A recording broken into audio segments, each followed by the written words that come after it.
Exam analysis expert class में आपका स्वागत करता हूं।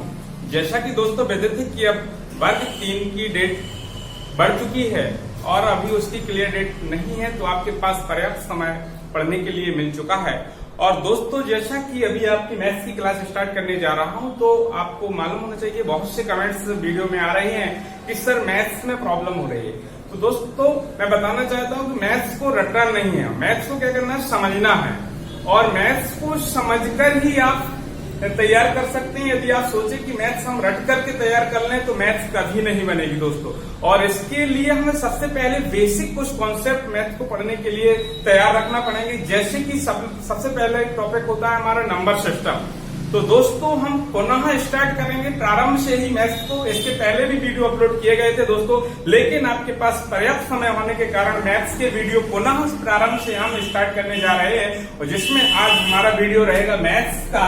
और मैथ्स में आप देखेंगे दोस्तों नंबर सिस्टम। कौन सा दोस्तों?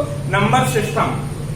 तो नंबर सिस्टम में हम देखेंगे सबसे पहले आप देखेंगे, अब दोस्तों नंबर सिस्टम जैसे नाम आया नंबर सिस्टम, इसको हम हिंदी में बोलते हैं संख्या पद्धति। क्या बोलते हैं दोस्तों? संख्या पद्धति। अब बात आती है दोस्तों संख्या पद्धति है क्या। इसको सबसे पहले कोई भी टॉपिक पढ़ने के लिए, जैसे मैंने कहा मैथ्स, यदि आपसे पूछ लिया जाए दोस्तों फिर फादर ऑफ मैथमेटिक्स कौन है, तो दोस्तों आपको मालूम होना चाहिए फादर ऑफ मैथमेटिक्स हमारे आर्यभट्ट हैं। कौन है दोस्तों? आर्यभट्ट। इसी प्रकार से जो भी सब्जेक्ट पढ़िए तो उसके फादर ऑफ के बारे में भी आपको जानकारी होना चाहिए और उसकी बेसिक जानकारी मालूम होना चाहिए।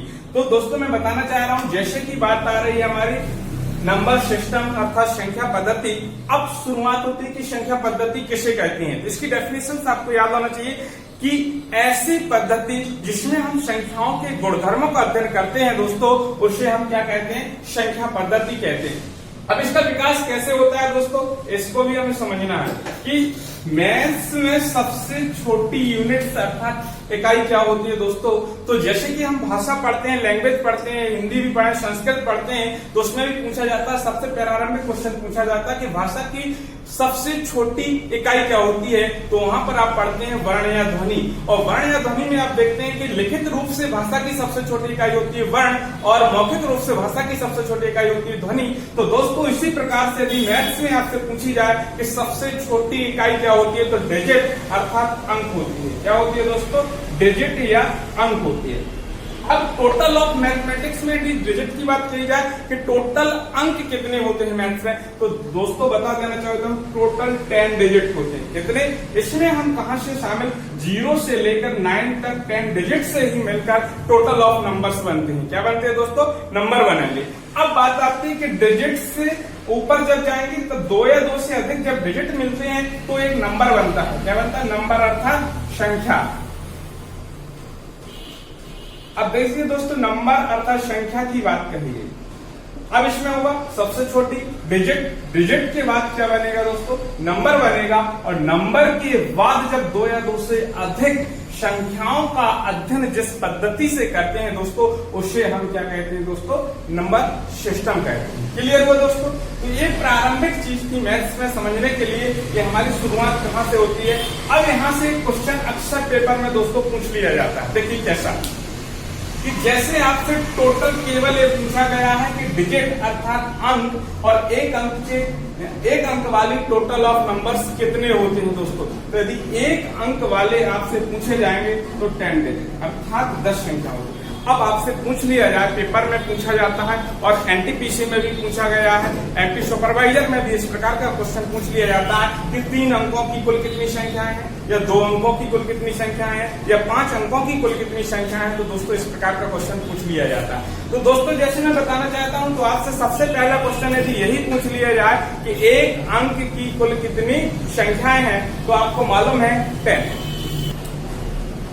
तो दोस्तों जैसे बात कही जा रही थी कि एक अंक वाली संख्याएं आपसे पूछ ली जाए तो टोटल ऑफ 10 होंगी। इसी प्रकार से यदि आपसे पूछा जाए 2 अंक की कुल कितनी संख्याएं हैं दोस्तों, तो क्वेश्चन बनेगा 2 अंक की कुल कितनी संख्याएं हैं, कुल कितनी संख्याएं हैं। तो देखिए दोस्तों 2 अंक की आपको देखना, कितने अंक की? 2 अंक की। अब इसको निकालना कैसे है, तो दोस्तों आपको पता होना चाहिए कि सबसे बड़ी संख्या और इसके बाद सबसे छोटी संख्या 1 अंक की। देखिए 2 अंक की पूछेगी तो 2 अंक की सबसे बड़ी संख्या और 1 अंक की सबसे बड़ी संख्या को यदि हम घटा देंगे तो कितना आएगा दोस्तों 90। तो यदि आपसे टोटल पूछा जाए कि 2 अंक की कुल कितनी संख्या होंगी 90 होंगी। इसी प्रकार से यहाँ क्वेश्चन यदि आपसे पूछ लिया जाए 4 अंक की, कितने अंक की 4 अंक की, तो दोस्तों 4 अंक की आप कैसे निकाल, तो 4 अंक की सबसे बड़ी संख्या और फिर 3 अंक की सबसे बड़ी 3 डिजिट और 4 डिजिट, इसको भी लेस कर देंगे तो आपकी 9000, अर्थात 4 अंक की टोटल संख्या कितनी होंगी 9000 होंगी। इसी प्रकार से 5 अंक की भी क्वेश्चन पूछा जा सकता है, 6 अंक का भी पूछा जा सकता है और एनटीपीसी सुपरवाइजर एवं अदर एग्जाम में आपके पेपर में पूछा गया क्वेश्चन है। तो सबसे पहला क्वेश्चन यहाँ से निकलेगा। इसके बाद दोस्तों जैसा की बात आती है नंबर अर्थात संख्या, अब संख्याओं के प्रकार के बारे में देखेंगे दोस्तों। तो इसमें देखिए दोस्तों संख्याओं के प्रकार, और संख्याओं के प्रकार में सबसे पहले 2 नाम याद आते हैं संख्याओं में कि संख्याओं के प्रकार। देखिए दोस्तों टाइप ऑफ नंबर। अब दोस्तों 2 नाम ये अधिकतर निकल के आते हैं। एक आता है आपका स्थानीय मान और जातीय मान का नाम।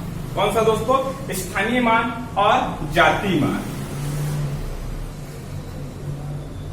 स्थानीय मान और जातीय मान। अब बात आती है दोस्तों प्लेस वैल्यू क्या होती है और आपकी फेस वैल्यू के बारे में पूछ लिया जाता है कि फेस वैल्यू और प्लेस वैल्यू क्या है। तो दोस्तों प्लेस वैल्यू को तो स्थानीय मान कहते हैं, लेकिन कई बार आपके जातीय मान के अन्य नाम भी पूछ लिए जाते हैं दोस्तों। जैसे कि जातीय मान को आपको अंकित मान के नाम से भी जाना जाता है। किस नाम से दोस्तों, अंकित मान भी पूछा जा सकता है, नैज मान पूछ लिया जाता है कभी कभी। क्या सा दोस्तों, नैज मान। तो आपसे चाहे नैज मान का क्वेश्चन पूछा जाए, अंकित मान का क्वेश्चन पूछा जाए, जातीय मान अर्थात फेस वैल्यू के बारे में पूछा जाएगा और स्थानीय मान के बारे में प्लेस वैल्यू से क्वेश्चन बनता है। तो दोस्तों इसके बारे में क्वेश्चन होगा। जैसे कि अब संख्या की बात आती है, कोई संख्या लिखी हुई है। क्या लिखी हुई है दोस्तों, एक संख्या लिखी हुई है और संख्या को लिखने का तरीका भी आपको मालूम होगा दोस्तों। यदि हम संख्या लिखते हैं तो आपकी कहां से यूनिट से स्टार्ट होगी, इकाई, दहाई, सैकड़ा, हजार और 10,000। इस प्रकार से दोस्तों हम संख्या को लिखते हैं राइट टू लेफ्ट। एक कंडीशन दोस्तों देखना है, जैसे कोई संख्या आपको दी गई है 76,581 में। देखिए दोस्तों ये संख्या दी गई है और इस संख्या में आपसे पूछा जाए कि 6 की प्लेस वैल्यू क्या होगी दोस्तों। क्या पूछा जाए, यदि 76,581 में 6 की प्लेस वैल्यू क्या होगी। तो दोस्तों अब यहाँ पर एक चीज समझना है, निज मान अर्थात जातीय मान और स्थानीय मान। इसको एग्जाम्पल के माध्यम से समझेंगे। जैसे कि हमारे डायरेक्टर सर का नाम है अभिषेक शर्मा। दोस्तों देखना है, जैसे नाम आपने देखा अभिषेक शर्मा। अब इनकी जाति क्या है दोस्तों, शर्मा।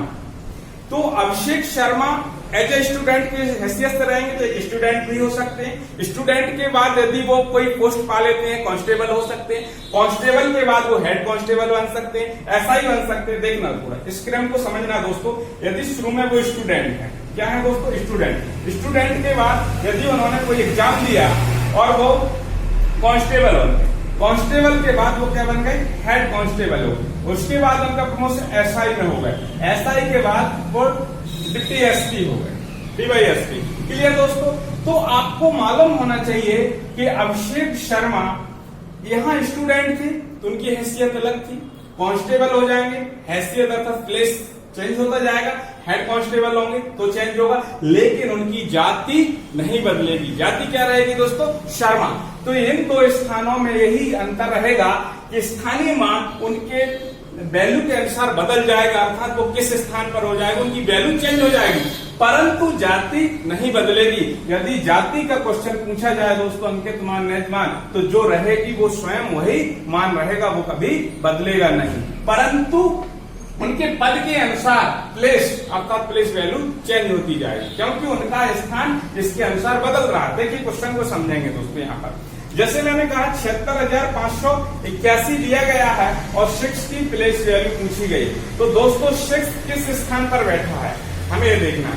6 आपने देखा, इकाई, दहाई, सैकड़ा, हजार। तो यहाँ से आपका जिस स्थान पर बैठा है उसकी वैल्यू उसी के अनुसार हो जाएगी, उतनी जीरो, अर्थात 6 की प्लेस वैल्यू कितनी हो जाएगी, 6000 हो जाएगी। यदि यहीं पर 6 की आपसे फेस वैल्यू अर्थात जाति मान या स्थानीय मान पूछा जाएगा, तो चाहे वो इकाई के स्थान पर हो, चाहे दहाई के स्थान पर हो, चाहे सैकड़े के स्थान पर हो, चाहे हजार के स्थान पर हो, दोस्तों उसकी वैल्यू 6 ही रहेगी। जैसा कि आपको अभी एग्जाम्पल में समझाया है कि अभिषेक शर्मा अर्थात शर्मा जाति नहीं बदलेगी, अर्थात जाति मान की बात कही जाएगी तो जाति मान जो अंक होगा वही वैल्यू रहेगी, परंतु आपकी प्लेस वैल्यू, प्लेस अर्थात स्थान बदल रहा है दोस्तों। यदि इकाई के स्थान पर, जैसे कि मैं कहूं कि 5 की प्लेस वैल्यू क्या होगी, तो 5 किस स्थान पर बैठा होगा दोस्तों, 5 आपका सैकड़े के स्थान पर बैठा है, तो उसकी सैकड़े के स्थान पर अनुसार उसका मान होगा, अर्थात 5 की प्लेस वैल्यू कितनी हो जाएगी दोस्तों,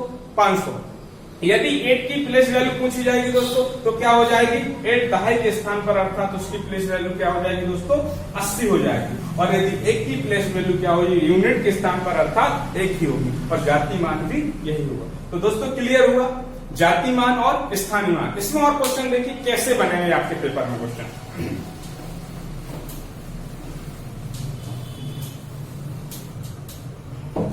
दोस्तों यदि एक क्वेश्चन आ जाए 5656 में दोनों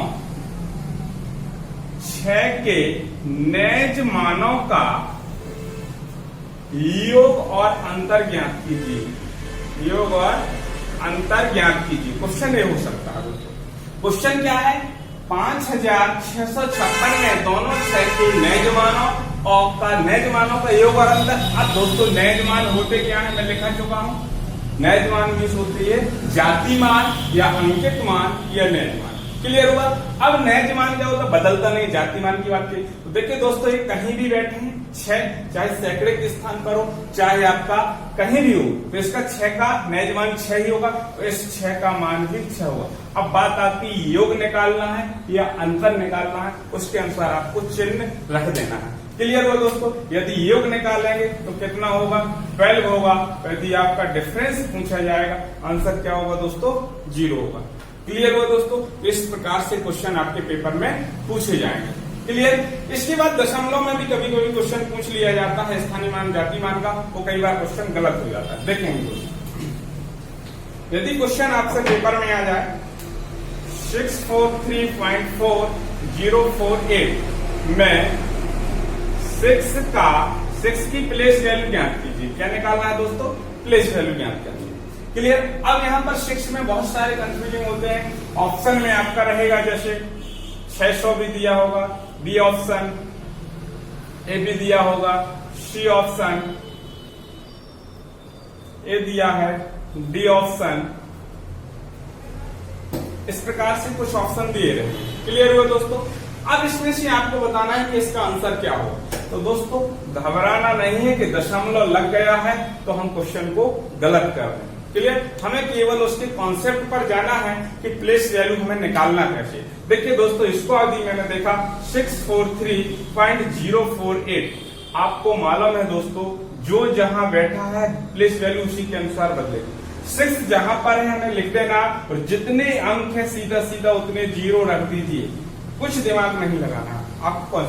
6 जहां पर है जिस स्थान पर बैठा हमने रख दिया और उतने 0 रख दिए।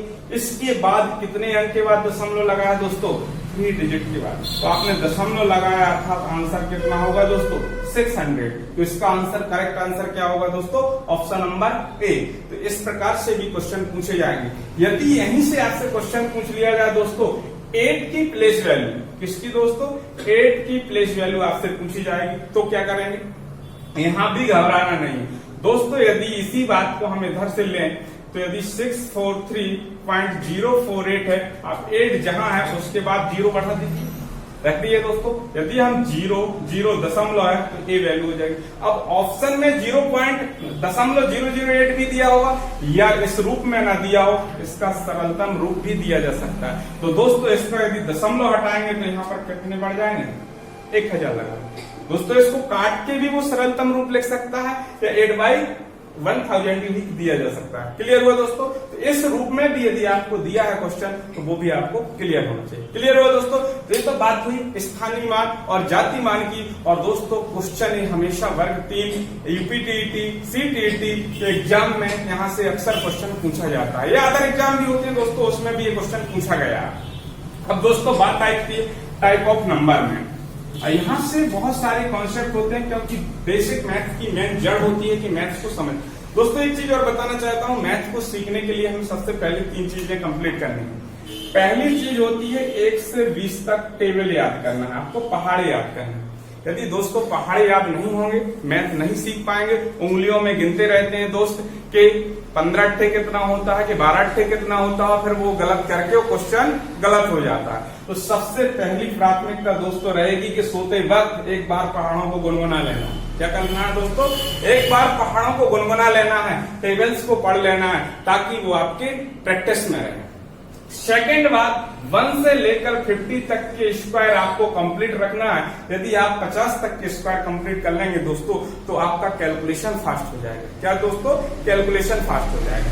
सेकेंड बात, यदि बात करूं 1 से लेकर 20 तक का क्यू याद करना। क्या याद करना दोस्तों? क्यू। यदि ये चीज आप याद कर लेंगे दोस्तों तो बहुत बड़े बड़े कैलकुलेशन में आपको चुटकियों में हल कराना सिखा दूंगा। क्या होगा दोस्तों? जब यदि ये चीजें सीख लोगे तो इसके भी तरीके बताऊंगा कि स्क्वायर कैसे निकालना है, क्यूब कैसे निकालना, बहुत बड़ी बड़ी संख्याओं के क्यूब रूट कैसे निकालना है आपको, और स्क्वायर रूट कैसे हल करना है दोस्तों। तो वो 2 से 5 सेकंड में हल कैसे करेंगे वो अगले टॉपिक में अपन देखेंगे। लेकिन प्रारंभिक आपको ये स्टार्ट करना है। तो जो सबसे पहले मैथ्स का आप रफ फेयर कॉपी बनाएंगे, जो भी लिखने के लिए बनाते हैं, तो उसमें सबसे पहले 2 पेज पर ये सारी चीजें लिख लीजिए। क्लियर दोस्तों? इसके बाद देखेंगे टाइप ऑफ नंबर के बारे में। अब दोस्तों जैसे की बात टाइप ऑफ नंबर में चलेंगे, सबसे पहले आपसे सम और विषम संख्याओं के बारे में पूछा जाता है। किसके बारे में दोस्तों? सम संख्याएं और विषम संख्याएं, इवन और ऑड नंबर के बारे में पूछा जाता है दोस्तों। देखिए, इवन नंबर और ऑड नंबर। अब दोस्तों सम संख्याएं क्या कहलाती हैं और विषम संख्याएं किसे कहते हैं? तो सबसे पहले मैथ्स को सीखने के लिए दोस्तों इनकी डेफिनेशन भी आपको याद होना चाहिए कि सम संख्याएं क्या है और विषम संख्याएं क्या होती है। देखिए दोस्तों, सीधा सीधा है वह संख्या जो 2 से विभाजित हो जाए, अर्थात 2 से डिवाइड होने वाली सभी संख्याएं क्या कहलाएंगी दोस्तों? Even number. अर्थात हम कह सकते हैं 2 0 से ले 2 4 6 डॉट डॉट डॉट डॉट 2 से डिवाइड होने वाली सभी संख्याएं दोस्तों क्या कहलाएंगी?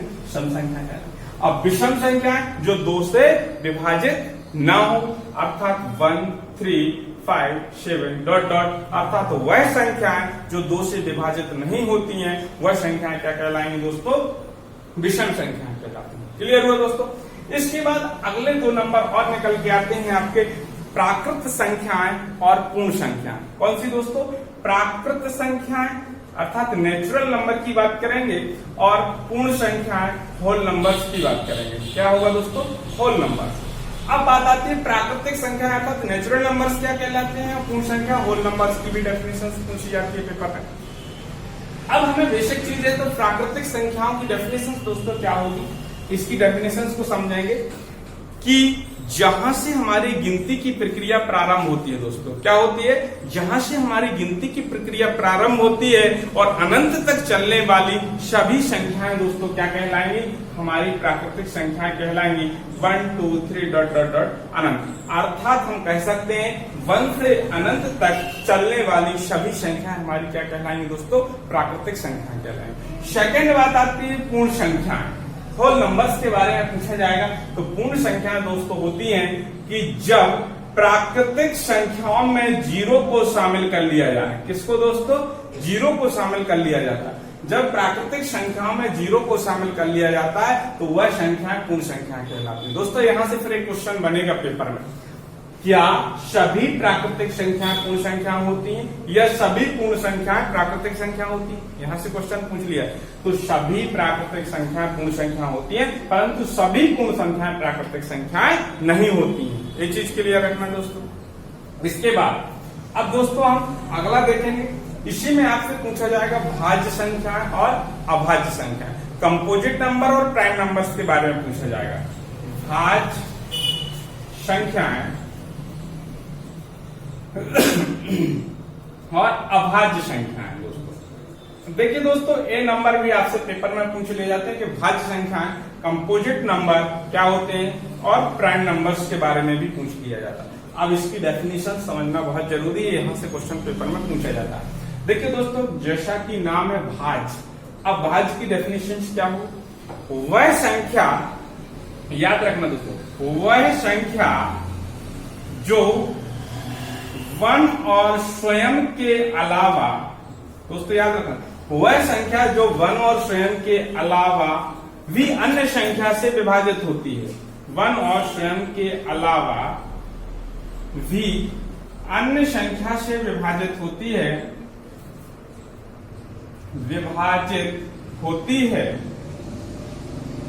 उसे क्या कहते हैं दोस्तों?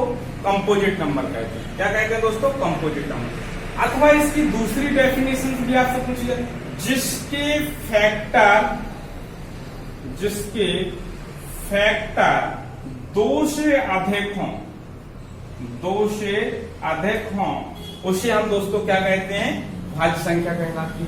एक चीज समझना दोस्तों, इसी से मिलती जुलती अब इसके बाद आपसे अभाज्य संख्या की डेफिनेशन पूछी जाएगी। जैसे अभाज्य की डेफिनेशन होगी वह संख्या जो 1 और स्वयं के अलावा किसी अन्य से विभाजित ना हो। 1 और स्वयं के अलावा किसी अन्य संख्या से विभाजित ना हो, उसे हम क्या कहते हैं दोस्तों? अभाज्य संख्या कहलाएगी। अथवा इसकी दूसरी हो सकती है, जिसके केवल 2 फैक्टर हों, जिसके केवल 2 फैक्टर हों, उसे हम क्या कहते हैं दोस्तों?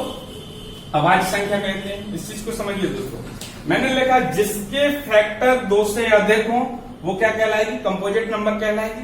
और जिसके केवल 2 फैक्टर हों दोस्तों, वो क्या कहलाएगी? प्राइम नंबर कहलाएगी। या इसकी 1 और स्वयं के अलावा किसी अन्य संख्या से विभाजित ना हो, उसको हम क्या कहेंगे? अभाज्य संख्या। और भाज्य में क्या होगी? 1 और स्वयं के अलावा भी किसी अन्य संख्या से विभाजित होती है, वह संख्या भाज्य कहलाएगी। अब दोस्तों, इस पेपर में क्वेश्चन कैसा पूछा जाएगा उस पर चर्चा करेंगे। देखिए दोस्तों, यहां से क्वेश्चन एक निकलेगा कि सबसे छोटी भाज्य संख्या क्या है या सबसे छोटी अभाज्य संख्या क्या है। तो दोस्तों, सबसे पहला क्वेश्चन आ गया सबसे छोटी अभाज्य संख्या। तो यदि मैं बात करूं कि सबसे छोटी अभाज्य संख्या की, देखिए दोस्तों, मैंने कहा सबसे छोटी अभाज्य संख्या दोस्तों क्या होती है? 2। अब यहां से एक क्वेश्चन आएगा सबसे छोटी समअभाज्य संख्या क्या पूछी जाएगी दोस्तों? समअभाज्य संख्या। तब भी आंसर क्या होगा? 2। यदि पूछा जाए सबसे, क्या पूछी जाएगी दोस्तों? विषम अभाज्य संख्या 3। तो ये 3 प्रकार से क्वेश्चन यहाँ पूछा जाएगा। सबसे छोटी अभाज्य संख्या 2, सबसे छोटी समअभाज्य संख्या की बात कही जाएगी, इवन नंबर्स के बारे में, और ओड। तो सबसे छोटी समअभाज्य संख्या 2 होगी और सबसे छोटी विषम अभाज्य संख्या क्या होगी दोस्तों? 3 होगी। क्लियर हुआ दोस्तों यहां तक। अब भाज्य की बात कही जाएगी, भाज्य की कंडीशन, यदि भाज्य होगी तो सबसे छोटी भाज्य। अब देखिए दोस्तों, जैसे आप मैंने लगा 1 2 3 4 5 6 इस प्रकार से कुछ संख्याएं हैं और इसमें आपसे पूछा जाएगा दोस्तों 1 क्या है? तो 1 का केवल 1 फैक्टर होगा, 2 का 1 और 2 होगा, 3 का 1 और 3 होगा, 4 का 1 2 और 4, 5 का 1 5 और 6 का 1 2 3 और 6। देखिए दोस्तों, यहां पर अब आपको समझना है। अब यदि आपसे क्वेश्चन पूछ लिया जाए, लॉजिकल क्वेश्चन, संख्या 1 है अर्थात नंबर 1 है, भाज्य अभाज्य, ना तो भाज्य ना ही अभाज्य या दोनों, ऑप्शन क्या रहेंगे दोस्तों? इस क्वेश्चन को बेसिक समझना है। क्वेश्चन पेपर में पूछा जाए संख्या 1 है, ऑप्शन रहेगा पहला भाज्य, दूसरा अभाज्य और तीसरा ना तो भाज्य ना ही अभाज्य और चौथा ऑप्शन रहेगा इनमें से कोई नहीं। क्लियर? तो अब इसमें बात आएगी ना तो वाली। देखिए अभी अभी मैंने डेफिनेशन आपको बताई है कि आपके जिसके फैक्टर 2 से अधिक हो वो क्या कहलाएगी? भाज्य कहलाएगी। जिसके केवल 2 फैक्टर हो वो अभाज्य कहलाएगी। क्योंकि वन का तो दोस्तों एक ही है, केवल वन स्वयं है, इसका वन के अलावा कोई स्वयं संख्या नहीं दी गई, उसके दो फैक्टर नहीं है, इसलिए आपका ना तो इसमें भाज्य का एक गलत हो जाएगा, ये हो जाएगा, एक ना तो भाज्य ना या भाज्य दोनों, तो इसका जो ऑप्शन करेक्ट होगा वन, अर्थात संख्या एक ना तो भाज्य है और ना ही अभाज्य है, इसलिए करेक्ट आंसर आपका तीसरे नंबर का। क्लियर दोस्तों। इसके बाद छोटी की बात कही जाएगा भाज्य की, तो दोस्तों देखिए यहाँ 4 आ गया, अब 4 के आपने फैक्टर देखे, 1 से भी ये विभाजित होगा, 2 से भी होगा, 4 से, अर्थात 2 से अधिक फैक्टर हो गए, अर्थात 2 से अधिक फैक्टर होने पर वह संख्या क्या हो जाएगी दोस्तों, भाज्य हो जाएगी। इस प्रकार से दोस्तों यहाँ से क्वेश्चन आपके पेपर में बनेगा। क्लियर दोस्तों। इसके बाद देखिए, अब दोस्तों यहीं से एक क्वेश्चन फिर पूछा जाता है पेपर में अभाज्य से, अर्थात प्राइम नंबर के बारे में पूछा जाएगा कि 1 से 25 तक कितनी प्राइम नंबर है, 1 से 50 तक कितनी है, इसको सर्च करने में टाइम लगता है, बहुत से लोगों को नहीं मिलता। तो दोस्तों आपको प्रारंभ में तो मालूम ही है कि 2, 3, इसके बाद 5, इसके बाद हमें मालूम नहीं चलती है कि कौन कौन। दोस्तों इसमें आपको एक याद रखना, 6 की आपको टेबल में याद करना, 6 की जो टेबल होगी और उसमें 6 के +-1 की बात चलेगी, क्या होगा, +-1 की कंडीशन चलेगी। यदि हम 6 का पहाड़ा पढ़ें, 6 एकम 6, और 6 की टेबल में आपने देखा इसके प्लस करिए, यदि 6 में यदि हम प्लस करेंगे तो 7 होगा, माइनस करेंगे 5 होगा, तो दोस्तों ये दोनों क्या होंगी, अभाज्य होंगी। इसके बाद 12 देखा, 12 में हमने +1 किया दोस्तों, कितनी होगी, 13 होगा, और इसमें से 1 1 करेंगे तो 11 होगा, अर्थात ये भी हमारी क्या होगी, अभाज्य होंगी। इसके बाद इसका फिर आया 18 है, 18 में आप 1 जोड़ेंगे 19 होगी, इससे 1 लेस करेंगे 17 होगी, तो ये दोस्तों क्या निकलती जाएंगी, आपकी अभाज्य संख्याएं निकलती जाएंगी। तो इस प्रकार से ये जरूरी नहीं है कि दोनों साइड अभाज्य निकलेंगे, जैसे और आगे बढ़िए 24। अब दोस्तों 24 के बाद यहाँ करेंगे 25, तो दोस्तों ये 25 तो क्या हो जाएगी, भाज्य, परंतु 24 से 1 लेस करेंगे 23 क्या निकलेगी, अभाज्य। फिर इसके बाद आगे बढ़ेंगे 25, 30 में 1 जोड़ेंगे 31, और यहाँ पर 29, ये दोनों अभाज्य निकलेंगे। इस प्रकार से आप दोस्तों 6 का पहाड़ा पढ़ते जाएंगे तो दोनों और +- करके देखते जाइए, और इस प्रकार से भी क्वेश्चन पूछा जा सकता है कि 1 से लेकर आपका कहां तक कितनी संख्या दी गई, तो 1 से 25 भी पूछ लेता है, 1 से 50 तक पूछ लेता है, या टोटल, या पेपर में सीधा सीधा आपसे पूछा जा सकता है कि 1 से 25 तक की अभाज्य संख्याओं का योग निकालिए, या 1 से 25 तक की अभाज्य संख्याओं का औसत निकालिए। जब तक आपको ये अभाज्य संख्याओं की जानकारी नहीं होगी दोस्तों, आप उस क्वेश्चन को हल नहीं कर पाएंगे। क्लियर हो दोस्तों। इसके बाद हम देखेंगे दोस्तों परिमेय और अपरिमेय संख्याओं के बारे में। किसके बारे में दोस्तों, परिमेय और अपरिमेय संख्या, परिमेय संख्या और अपरिमेय संख्या। दोस्तों इसके बारे में अब डेफिनेशन इसकी भी आपको मालूम होना चाहिए कि परिमेय संख्याएं क्या कहलाती हैं और अपरिमेय संख्याएं क्या कहलाती हैं। सीधा सीधा दोस्तों, जिसे हम P/Q के रूप में व्यक्त करते हैं, क्या करते हैं, P/Q के रूप में व्यक्त करते हैं, परंतु P और Q क्या होना चाहिए दोस्तों, पूर्णांक, इंटीजर होना चाहिए। जिसे हम P/Q के रूप में व्यक्त करते हैं, और P और Q क्या होना चाहिए, पूर्णांक होना चाहिए, परंतु Q ≠ 0, अर्थात Q का मान 0 नहीं होना चाहिए, अर्थात हर का मान, देखिए दोस्तों, हर और अंश के रूप में होता है दोस्तों, एक भिन्न के रूप में, फ्रैक्शन के रूप में लिखा रहता है। तो आपको याद रखना है, परिमेय संख्या वह संख्या होगी जिससे P/Q के रूप में व्यक्त करते हैं, P और Q इंटीजर होना चाहिए, पूर्णांक होना चाहिए, और Q क्या है, ≠ 0। अब यहाँ से ऑप्शन बनेंगे, थोड़ा इसकी भी देखिए, जिसे हम P/Q के रूप में व्यक्त नहीं कर सकते, क्या नहीं कर सकते, नहीं कर सकते, वह संख्या क्या कहलाएगी दोस्तों, अपरिमेय संख्या है। अब दोस्तों इसके एग्जांपल से क्वेश्चन पूछा जाएगा पेपर में, देखिए कैसे। यदि बात आ जाए 0, 1, 2/3, 5, 6, √3, √5, इस प्रकार से कुछ संख्याएं आ जाती हैं पेपर में, और आपसे पूछा जाएगा कौन निम्न में से कौन सी परिमेय संख्या है या निम्न में से कौन सी अपरिमेय संख्या है, क्वेश्चन नहीं बनेगा पेपर में। तो दोस्तों अब आपको समझना है, अब मैंने आपसे क्वेश्चन पूछा कि 0 क्या है दोस्तों, पाई क्या है, पेपर में सीधा सीधा पूछ लिया था, 0 क्या है, परिमेय अपरिमेय दोनों, इनमें से कोई नहीं, क्वेश्चन रहेगा। तो दोस्तों ये तो आपको मालूम है, जो एक फ्रैक्शन के रूप में लिखी है, अर्थात यहाँ पर 22/7 की भी बात करूं तो ये देखना है दोस्तों, तो ये 22/7 आपका अंश बटे हर के रूप में लिखा है, Q ≠ Q, तो आपको मालूम है कि 22/7 2/3, ये हमारी क्या है दोस्तों, परिमेय। क्योंकि हम क्या 1 के नीचे 1 लिख सकते हैं, 6 के नीचे 1 लिख सकते हैं, कोई वैल्यू में परिवर्तन नहीं हुआ, अर्थात यह संख्याएं भी क्या होंगी, परिमेय। 0/1 भी लिख सकते हैं, लिख सकते हैं दोस्तों। यहाँ पर थोड़ा ध्यान दीजिए, यदि क्वेश्चन आ जाए 0 क्या है तो 0/1 लिख सकते हैं, क्योंकि आपका मान था क्यू नॉट इक्वल टू 0, क्योंकि ये अंश का मान 0 है, ना कि हर का मान 0 है, इसमें कोई नो चेंजेस हो, इसलिए 0/1 लिख सकते हैं। और ये क्या होगी दोस्तों, परमेय संख्या होगी। 0 यदि आपसे पूछा जाए तो 0 कैसी है दोस्तों, परमेय संख्या। अब यहां से क्वेश्चन दोस्तों एक बनेगा पाई के बारे में। पाई क्या है, तो दोस्तों पाई का मान यदि 22/7 लिखा हो तब तो यह परमेय संख्या है, यदि आपको केवल पाई लिखा हो तो यह अपरमेय संख्या। अब बात आती है कि अपरमेय संख्या क्यों है दोस्तों। पाई का जो वास्तविक मान होता है दोस्तों कितना होता है, 3.141414, अर्थात आपका अशांत दशमलव के रूप में जाता है दोस्तों। किस रूप में जाता है, अशांत दशमलव, और जिसका पूर्णतः भाग ना निकलता हो, कोई फ्रैक्शन नहीं होती है, जबकि ये पाई का सन्निकट मान है, वास्तविक मान नहीं है दोस्तों पाई बटा 22/7। इसलिए जब आपसे पाई के बारे में पूछा जाए तो पाई एक अपरमेय संख्या है। क्या है दोस्तों, अपरमेय संख्या। और रूट के अंदर लिखी गई वैल्यू भी दोस्तों क्या रहेंगी, अपरमेय संख्या रहेंगी। तो क्या रहेंगी दोस्तों, अपरमेय संख्या। तो रूट के अंदर लिखी हुई जिसका पूर्णतः वर्गमूल नहीं निकलेगा वह सभी संख्या रूट के अंदर लिखी हुई संख्या क्या कहलाएंगी दोस्तों, अपरमेय संख्या। क्लियर हुआ दोस्तों। तो दोस्तों ये होगा हमारा टाइप ऑफ नंबर्स के बारे में। और दोस्तों इसके बाद अगला वीडियो रहेगा अगली क्लास में। और आज के लिए धन्यवाद दोस्तों, और वीडियो से जुड़े रहिए दोस्तों। और एग्जाम एनालिसिस एक्सपर्ट क्लास को जिन लोगों ने सब्सक्राइब नहीं किया है दोस्तों, चैनल को सब्सक्राइब कर लीजिए। और इसके बाद क्योंकि इसकी क्लासेस आपको डेली रहेंगी, और इसकी अगली क्लास नंबर सिस्टम की अगले वीडियो में अपलोड रहेगी। जब तक के लिए धन्यवाद दोस्तों।